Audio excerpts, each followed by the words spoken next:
Arestado naman ng Immigration Bureau ang higit 30 dayuhan na pinaniniwalaang nagtatrabaho sa isang sinalakay na scam hub sa Ayala sa Makati City. Giit ng BI, hindi sila papayag na maging taguan ng mga kriminal ang Pilipinas. Narito ang balita ni Boy Gonzales.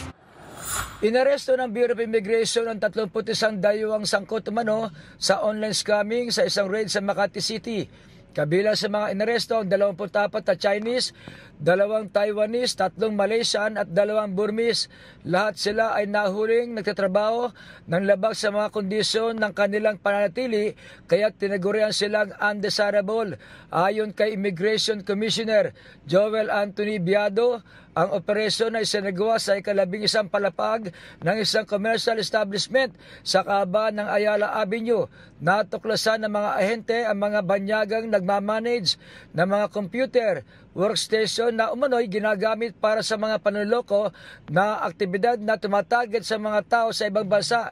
Dagdag ni Biado, hindi papayagan ng Pilipinas na maging safe haven para sa mga banyagang kriminal. Ang mga suspect ay nakakulong na ngayon sa Kampa Bagong Diwa sa Taguig City.